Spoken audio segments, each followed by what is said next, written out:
al sistema nervioso central, es parte del encéfalo, conjuntamente con los hemisferios cerebrales y el tronco encefálico. El cerebelo, como podemos verlo acá, está unido a través de los pedúnculos cerebelosos superiores, medios e inferiores, está unido al tronco encefálico. Entonces, eso quiere decir que hacia la parte posterior del tronco encefálico está el cerebelo. El cerebelo está ocupando la fosa craneal posterior, donde va a estar cubierto por la tienda del cerebelo, que fue una pregunta en el examen, y por lo tanto esa tienda del cerebelo está separando justamente al cerebelo, que está en la fosa craneal posterior, y a los hemisferios cerebrales que están por encima, específicamente a los lóbulos occipitales. Cuando estudiamos los órganos nerviosos, recuerden, siempre hablamos de la configuración externa, de la configuración interna y de la sistematización. La configuración externa, obviamente, se describe todo lo que uno puede observar a simple vista. Por ejemplo, si hablamos de la configuración externa del cerebelo, podemos decir nosotros que tiene una cara superior, que tiene una cara inferior y que también va a tener una cara anterior. Y justamente esa cara anterior es la que está en relación con el tronco encefálico. Por eso es que aquí solamente estaríamos viendo la cara superior, que se caracteriza por ser como un techo a dos aguas, la tienda del cerebelo, y la cara inferior, que se caracteriza por ser convexa, ovalada. Y estas caras inferiores reposan sobre estas fosas cerebelosas que están en la fosa craneal posterior.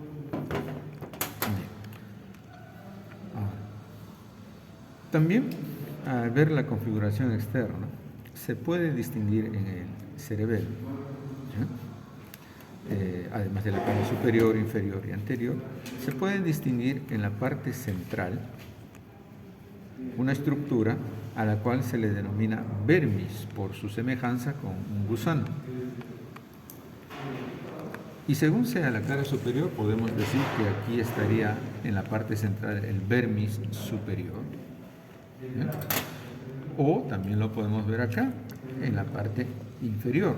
Entonces, esto que parece ahora sí como un gusanito, corresponde a lo que es el vermis, pero inferior, puesto que estamos viendo desde la cara inferior. Entonces, esa parte central del cerebelo, que es el vermis, se ve mucho mejor en una vista inferior. Además, en esta vista inferior también se ve que entre esta estructura y esta otra estructura hay como una depresión. A eso se le conoce como la vallécula del cerebelo. ¿Qué más? Así como tiene esta parte central que es el vermis, y que puede distinguirse un vermis superior y un vermis inferior, igualmente hacia los costados del vermis se abren, se expanden los hemisferios, ¿no? Los hemisferios, en este caso los que corresponden a la cara superior, y estos serían los hemisferios correspondientes a la cara inferior. ¿Sí? ¿Qué más? Observamos nosotros la superficie del cerebelo y vemos que está atravesada por una serie de surcos transversales que van de un lado hacia el otro lado. Entonces, hay surcos. Estos surcos van a determinar las millas. Estos surcos están tanto en la cara superior como en la cara inferior. De estos surcos, hay, digamos, algunos que van a ser un poco más profundos, y a eso se les suele decir cisuras o fisuras. Por ejemplo, vamos a destacar algunos de ellos. Acá tendríamos en la cara superior esta cisura, que viene a ser la cisura o fisura primaria. Luego, vamos hacia la parte inferior y ahí vamos a observar también un surco al cual se le denomina el surco posterolateral. El surco posterolateral, igual de un lado y igual del otro lado. ¿Sí? Surco posterolateral. Y también hay un surco profundo que viene a ser el llamado surco horizontal, ¿no? El surco horizontal. Entonces, el surco horizontal es un surco profundo que estaría dividiendo al cerebelo en una parte superior y en una parte inferior. ¿Sí? Ahora, estos surcos, sobre todo el surco primario y el surco posterolateral, van a permitir que el cerebelo se divida en 3 lóbulos. Un lóbulo que está por delante del surco primario, todo esto de acá, obviamente del otro lado también, corresponderá al lóbulo anterior. Luego, el lóbulo posterior estará comprendido entre este surco primario, que se observa en la cara superior, y este surco de acá, que es el surco posterolateral. Entonces, desde el surco primario hasta este surco posterolateral, todo eso corresponde al lóbulo posterior. Razón por la cual entonces el lóbulo posterior tendrá una parte que está en la cara superior y otra parte que está en la cara inferior. Y el otro lóbulo es un lóbulo pequeño que se llama el lóbulo flóculo nodular. Este lóbulo flóculo nodular, en esta parte básicamente se ve esta estructura de acá que vendría a ser el flóculo, y en la parte central, donde está el vermis, habrá otra estructura que se llama nódulo, por eso es flóculo nodular.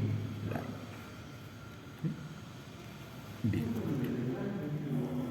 Estos surcos profundos, estas fisuras, entonces nos permiten reconocer en el cerebelo al lóbulo anterior, posterior y flóculo nodular. Ahora, también hay otros surcos, ¿no? Otros surcos más pequeños. Esos surcos más pequeños, o sea, menos profundos, van a estar también dividiendo a los lóbulos en espacios más pequeños, lobulillos, ¿no? Entonces, lobulillos, ¿no? Entre un surco pequeño y otro surco pueden haber lobulillos. Ahora,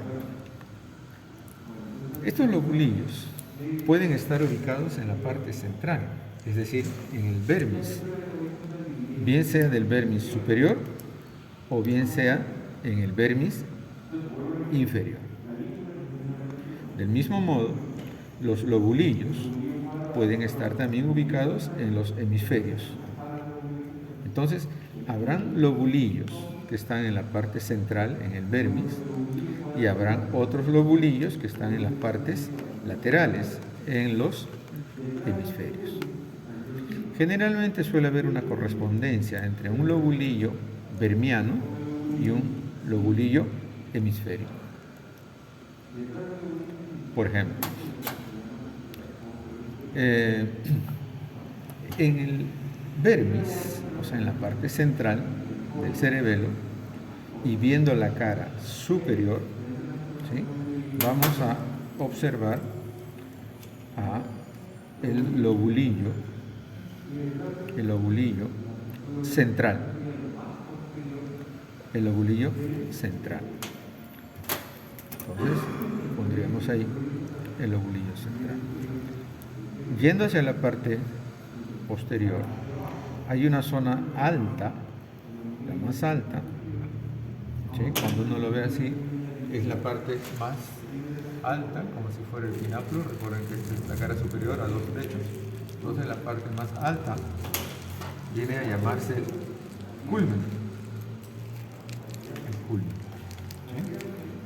Todo esto que va a estar en rojo, ¿no? Todo esto que va a estar en rojo. Y luego, después del culmen, hay otra zona que desciende. Entonces se le suele llamar el declive.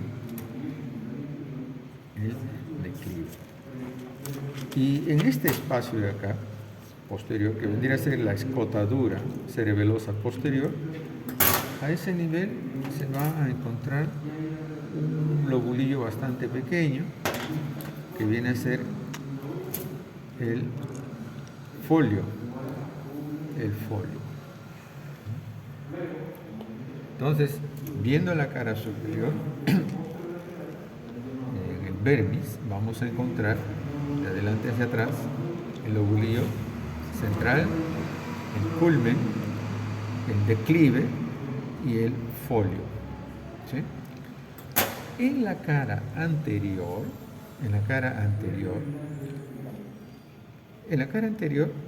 vamos a dividirlo en 3 tercios: tercio superior, tercio medio y tercio inferior. ¿Sí? Recuerden que la cara anterior es la que está dando hacia el tronco cefálico. ¿Sí? Y ayuda a formar el cuarto ventrículo.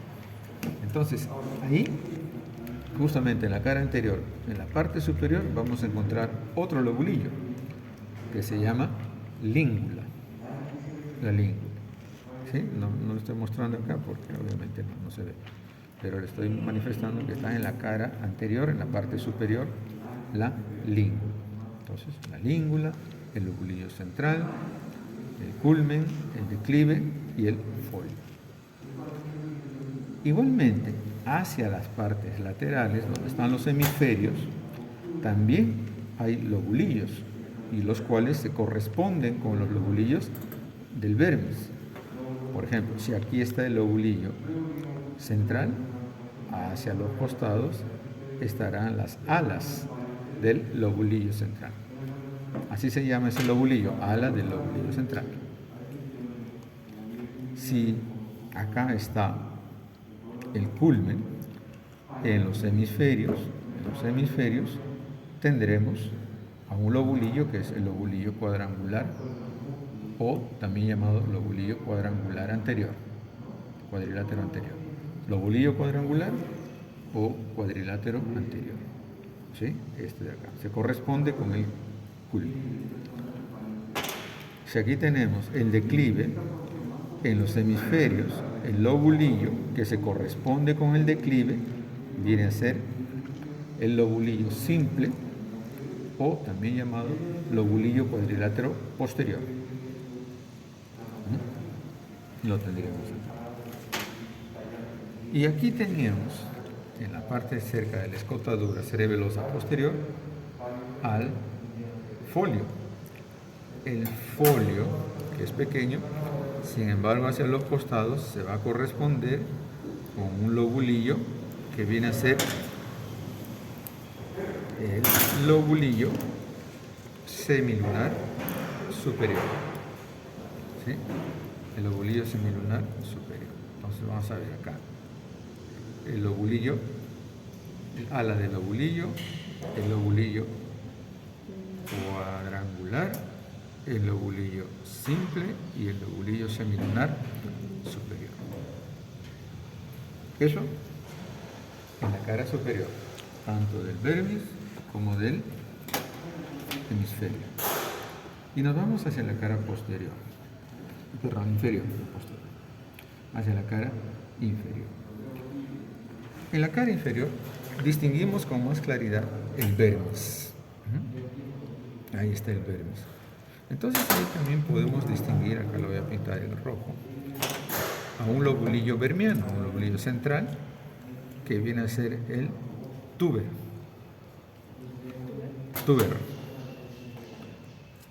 Por delante del túber, otro lobulillo vermiano, que viene a ser la pirámide.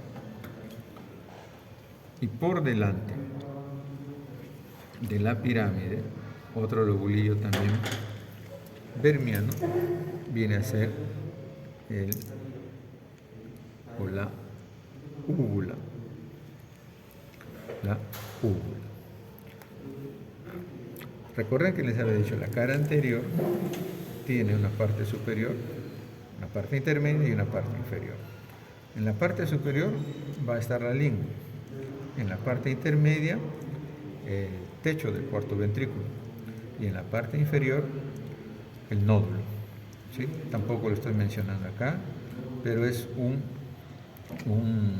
lobulillo que se encuentra en relación con el vermis inferior y que se relaciona lateralmente con el flóculo. Por eso forman el lóbulo flóculo nodular. Sí. Bien, entonces, estos lobulillos del vermis inferior, igualmente hacia los hemisferios, van a tener una correspondencia. Por ejemplo, aquí vamos a tener un surco y vamos a tener acá, este es el lobulillo del tuber, y lateralmente todo esto de acá viene a ser el lobulillo semilunar inferior. Aquí está el lobulillo semilunar superior y aquí está el inferior, separados por esta fisura horizontal. Entonces, ahí le estamos poniendo. Luego, ¿qué tenemos aquí? El lobulillo piramidal. Hacia las partes laterales, el lobulillo piramidal se corresponde con el lobulillo digástrico o lobulillo biventral. Dos vientres, biventral. Y luego tenemos ahí la úvula en el vermis inferior y lateralmente la úvula se va a relacionar con un lobulillo que se llama la amígdala, ¿no? Entonces, nuevamente, repasando la cara inferior. En el vermis inferior tendremos nosotros de atrás hacia adelante, tendríamos el tuber, la pirámide, la úvula y el nódulo. Y lateralmente, correspondiéndose con cada uno de ellos, tendríamos el tuber con el lobulillo semilunar inferior, la pirámide con el lobulillo digástrico y la úvula con la amígdala. La amígdala. El nódulo, dijimos, es con el flóculo. ¿Sí? Entonces, de esta manera podemos nosotros tratar de visualizar los lobulillos. Primero los lóbulos y dentro de los lóbulos los lobulillos. Lobulillos, repito, que pueden estar en el vermis superior o inferior y lobulillos que pueden estar en los hemisferios, tanto de la cara superior como de la cara inferior. Una consulta.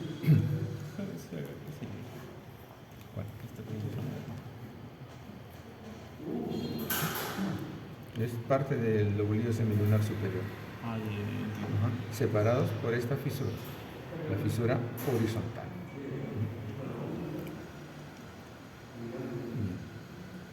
Entonces,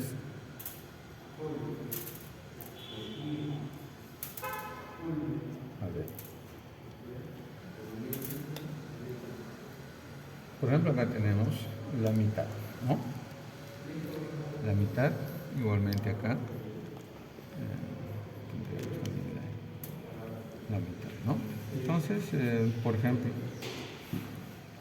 la cara superior la reconocemos porque va a ser plana, con un techo a dos aguas.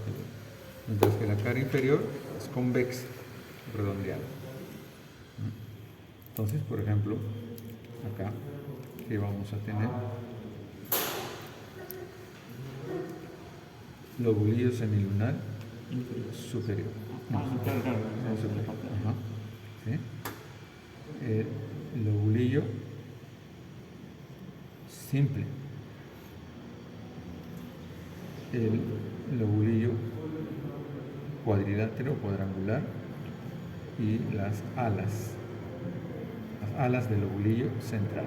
Eso es porque estamos viendo acá en la cara superior del hemisferio cerebeloso. si nos vamos hacia esta parte inferior,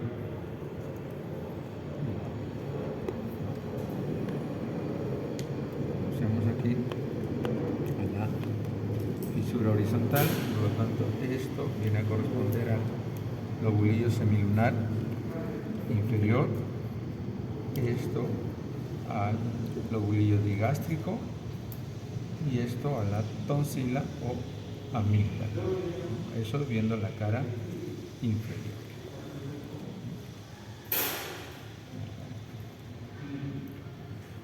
Igual con esto, ¿no?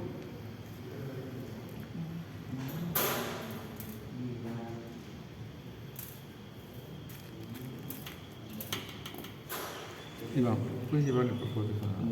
Ajá, y él te va a dar el soplo. Ahí. Bien. Entonces, aquí tenemos a nuestro cerebro. ¿Sí? Bien. Entonces, ahora vamos a destacar algunos aspectos referidos a lo que es la configuración interna. La configuración interna, recuerden, nos dice cómo están organizados la sustancia gris y la sustancia blanca en un determinado órgano nervioso. ¿Sí? En este caso, aquí vamos a tener al cerebro. Recuerden que hacia la parte anterior que tenemos el tronco encefálico. ¿Sí? Entonces acá, ¿qué podemos destacar? Por ejemplo, ¿esto qué sería? A ver, ¿qué sería esto? El pedúnculo cerebral, ¿no? Cerebral. Pedúnculo cerebral.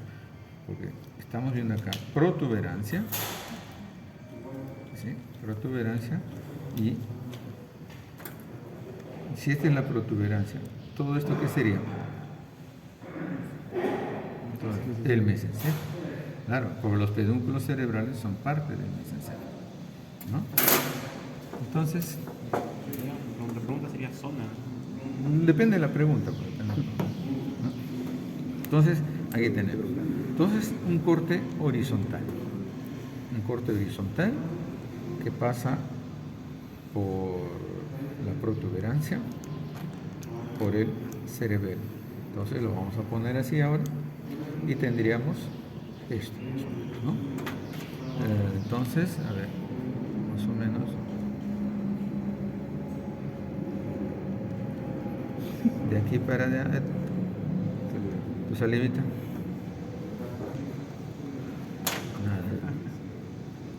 ¿Quién está acá? Está la matadora. Bueno. La comandante. Bueno, la idea es que estamos tratando de distinguir, ¿no? Hacia adelante estaría la protuberancia y hacia atrás el cerebro. Aquí estamos viendo también, por ejemplo, esto que correspondería al pedúnculo cerebroso medio, porque es el que está uniendo la protuberancia con el cerebro. Entonces, como decíamos, en este corte transversal, ¿sí?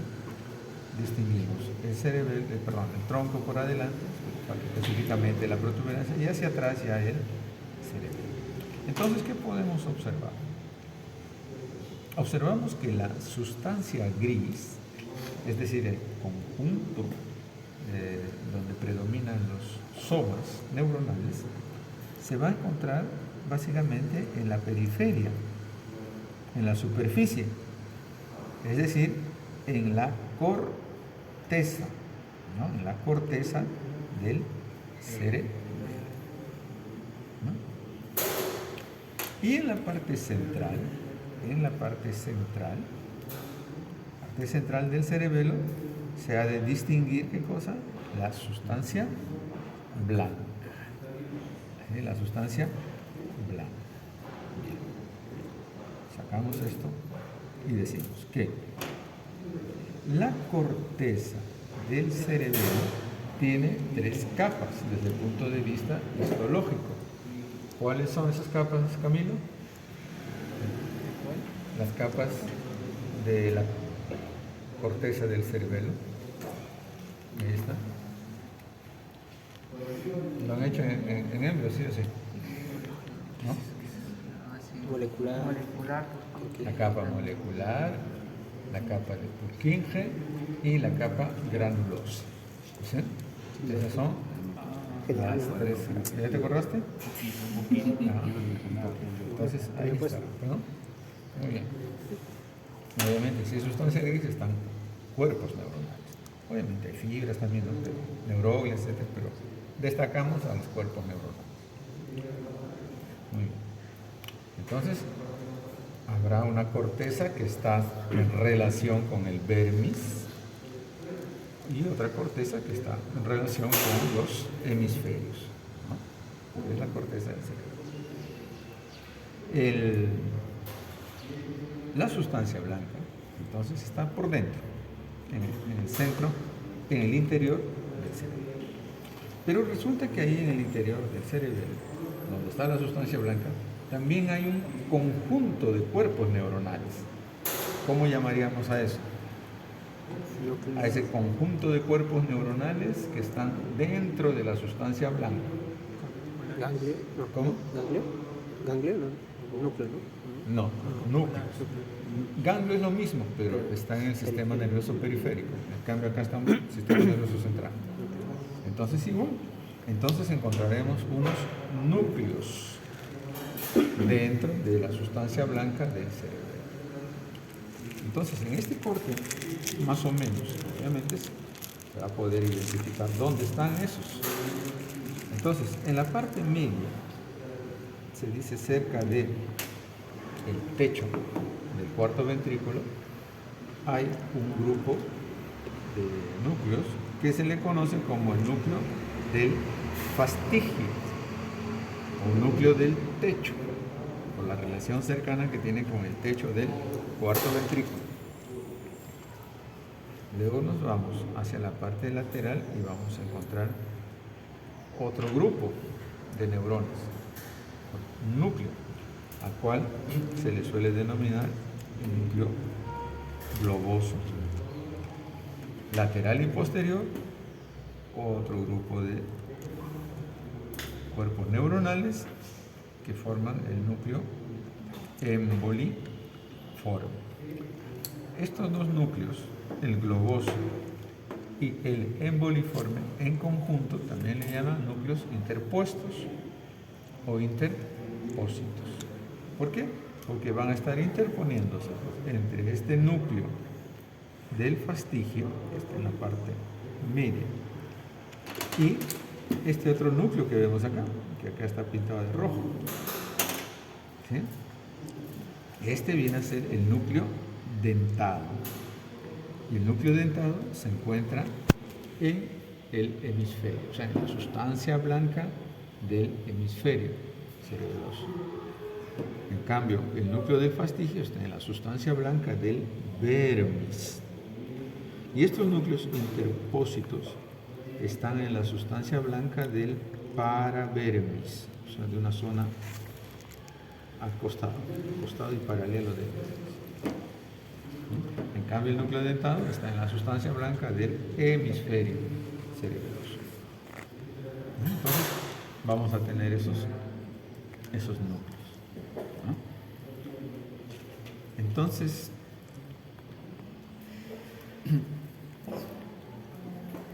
luego de haber destacado algunos puntos de la configuración externa y algunos puntos de la configuración interna, toca ver ahora la sistematización.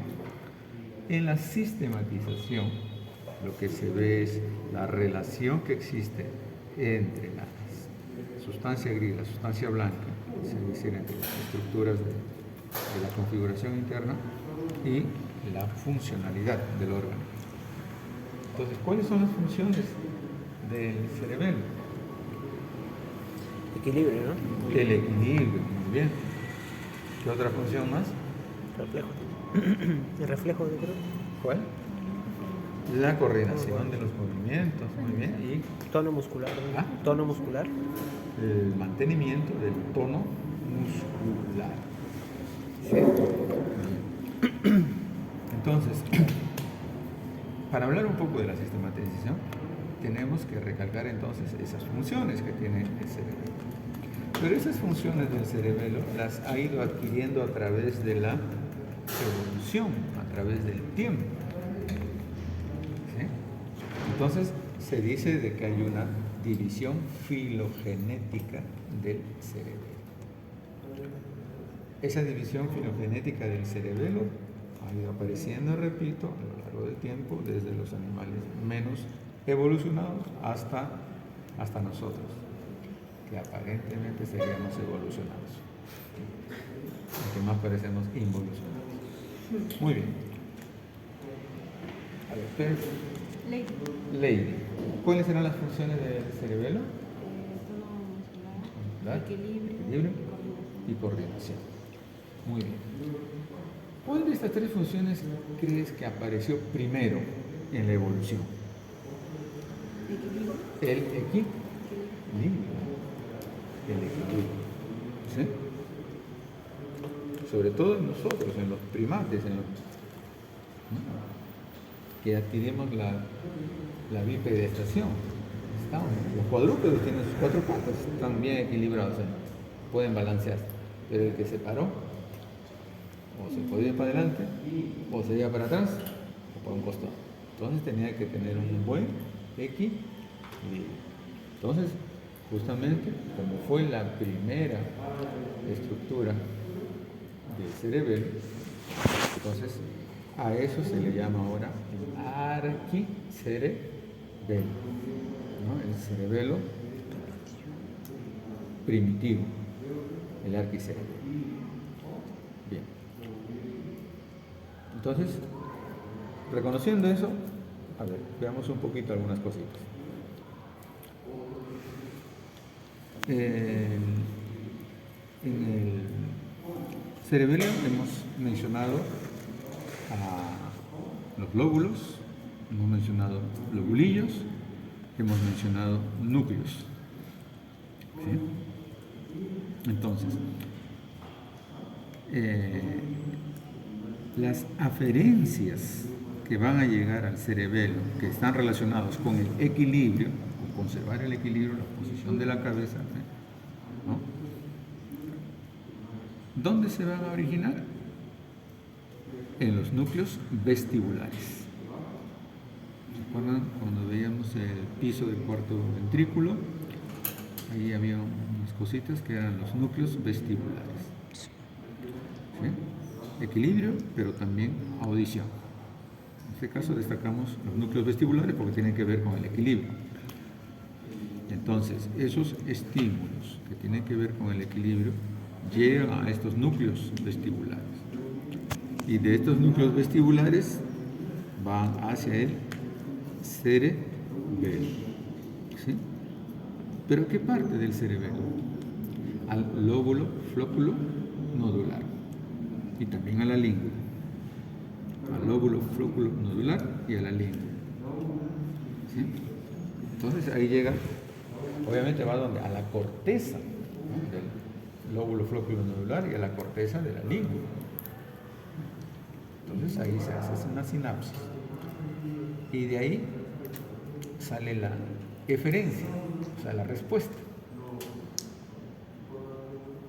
Desde la corteza, la eferencia o el estímulo se transmite, que es la eferencia, hacia un núcleo, hacia el núcleo del fastigio, el núcleo del techo. Y del núcleo del techo otra vez va hacia el núcleo vestibular. Y entonces, cuando Iván se peleó con su enamorada, agarró una botella de whisky y se lo tomó él solito. Obviamente, después estaba que no sabía cómo mantener el equilibrio, ¿no? Felizmente su arquicerebelo lo ayudó a mantener el equilibrio. Y así se fue hasta el paradero a tomar su café. Entonces ahí está el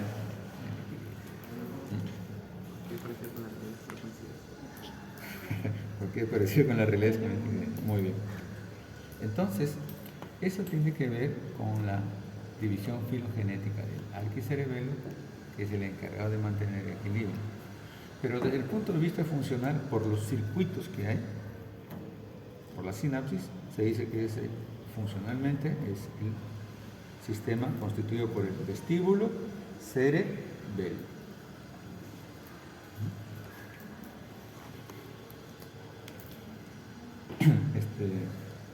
A ver, Iris, después del equilibrio, ¿qué crees que pudo originarse en la evolución? ¿El tono muscular o la coordinación de los movimientos? La coordinación de los movimientos. ¿Alguien dice otra cosa de repente? ¿Alguien está? ¿O están de acuerdo con Iris? Acuérdense, equilibrio, tono muscular y coordinación de los movimientos voluntarios. ¿Qué dices? ¿Tú eres Elizabeth? ¿No? Ana. Ana. Atochi. ¿Ana es su nombre?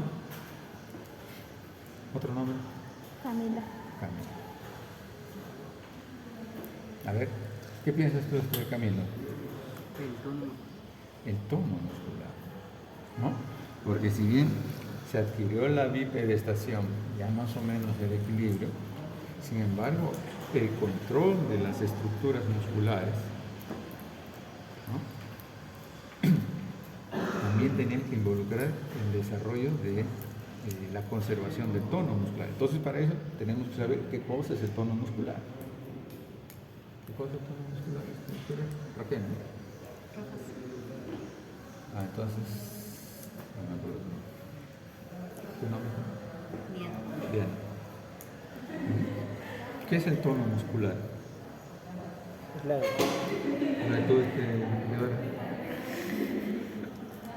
Es Una fiesta de músculos, tono muscular. ¿Qué es es la tensión normal que tiene el músculo, es como la tensión estándar que siempre tiene el músculo. Ya. Entonces, yo estoy así.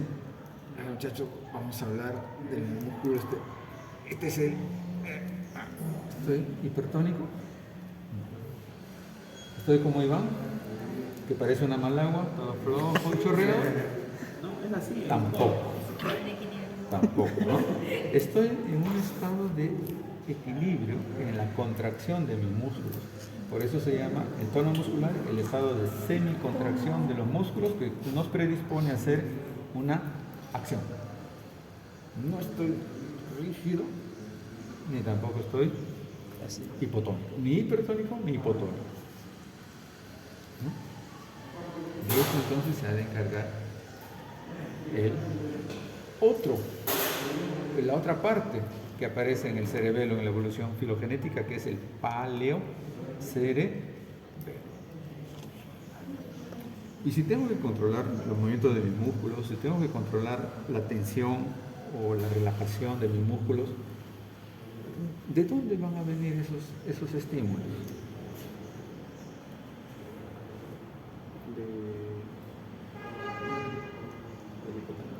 ¿Ah?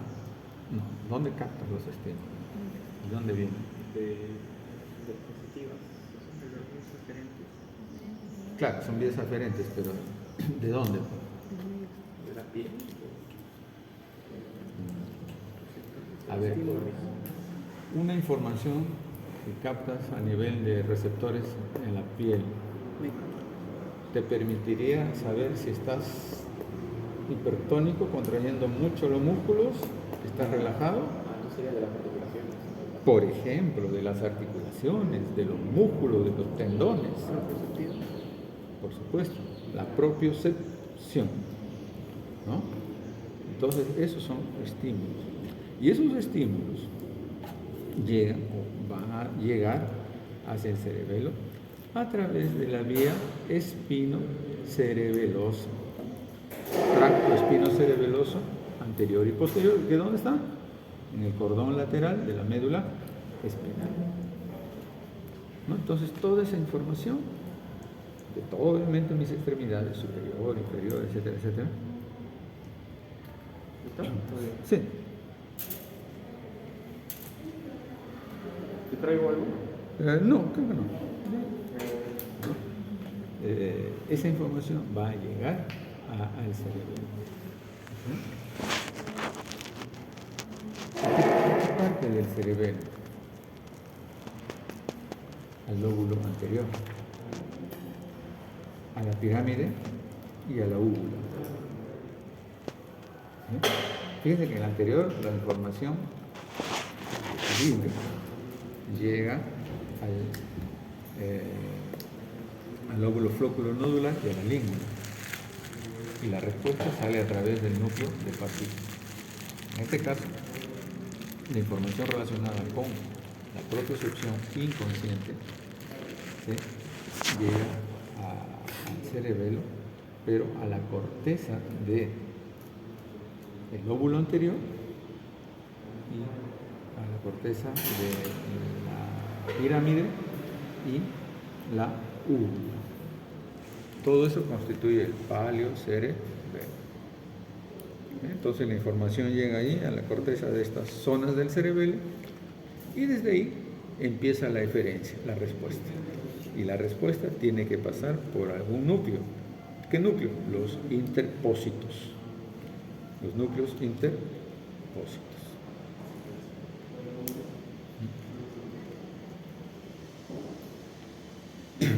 Bien. Y desde el punto de vista filogenético, lo más reciente que adquirió la especie es el neocerebelo, es decir, la capacidad de poder coordinar. ¿Cuándo ocurrió eso? Sobre todo cuando se liberaron nuestros miembros superiores y pudimos hacer cosas con las manos y con los miembros superiores. Bien. Entonces, a lo anterior, por eso se le llamaba espinocerebelo, porque la información llega desde la médula espinal hasta el cerebelo, las aferencias. Y en el caso del neocerebelo, ¿dónde empieza la aferencia? En la corteza cerebral. ¿Sí? En la corteza cerebral. En la circunvolución motora. Entonces va el estímulo, la aferencia. Córtico espinal, ¿recuerdan? Córtico espinal. ¿Sí? Muy bien. Algunas eran fibras córtico-pontinas, llegaban hasta el puente y de ahí hacia el cerebro.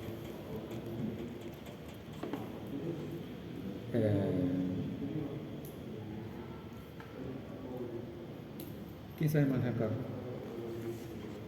¿Alguien sabe manejar carro? ¿Tú? ¿Tú también? Ya tienes experiencia, ya manejas, ¿correcto? ¿O te manejas? Sin brevete manejas. ¿No? Entonces, Iris, ¿tú hace cuánto tiempo manejas? De la en canchera, ¿no? Canchera. Ya, y dime, ¿puedes contarme cómo empezaste a manejar? Bueno, primero siempre que me iba al pie del freno, con el acelerador y el embrague. Siempre grabado. Siempre grabado. No corrí nada, no es correr nada. No. Muy bien, ¿qué más? Y no sabía poner los campos bien. Sabía que pie y mano. A veces me iba.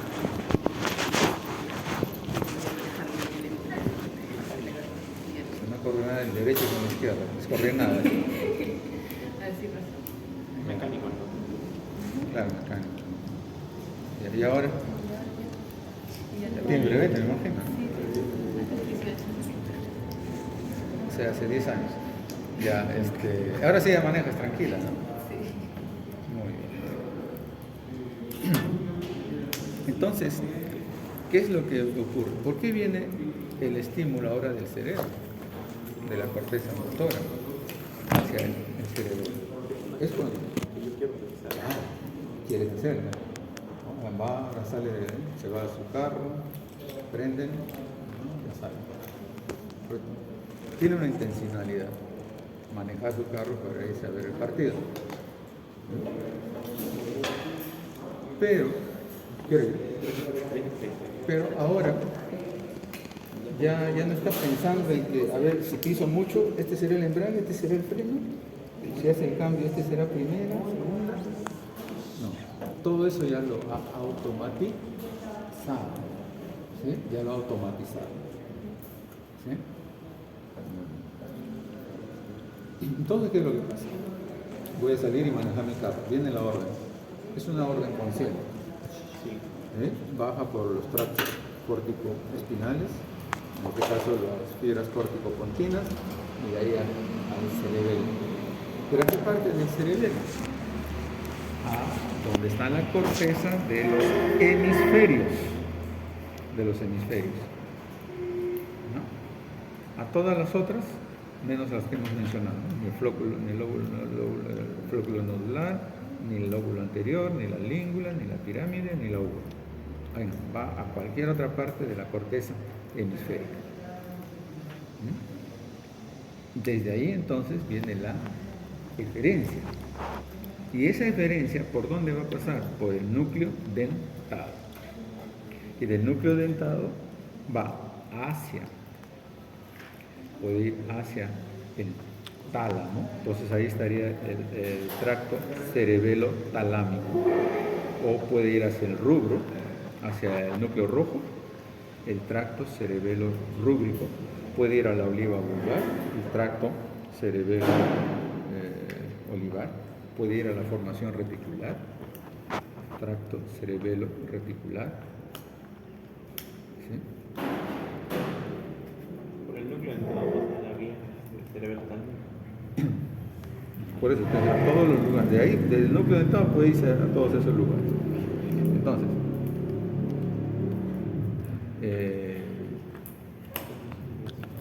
como ella ya sabe manejar, ya tiene los automatismos, entonces ya no tiene que pensar mucho. Los movimientos los hace con relativa fluidez. ¿Sí? No necesita estar pensando de que primero voy a aprender, primero voy a hacer esto, primero lo otro, después lo otro. No, de frente. Entonces ahí es donde intervienen las vías extrapiramidales.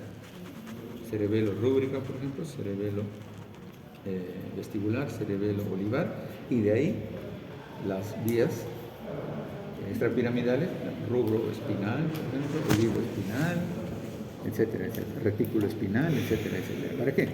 Para regular los movimientos voluntarios. ¿Sí? Para regular los movimientos voluntarios. De esa manera ella va, maneja y fluye. ¿Sí? Ya no necesita que la información llegue hasta arriba. Pero si fuera la primera vez que está aprendiendo, cada pasito que tendría que hacer, desde dónde meter la llave, girar a la derecha o girar a la izquierda, cuál es el freno, cuál es el acelerado, todo eso lo tendría que estar pensando. ¿No? Entonces ahí habría un feedback, ida y vuelta entre cerebro y cerebro.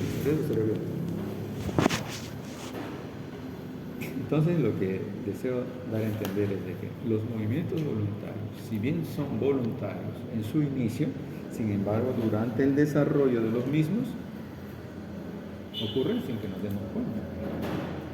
¿Por qué? Porque ya hemos automatizado a nuestros movimientos.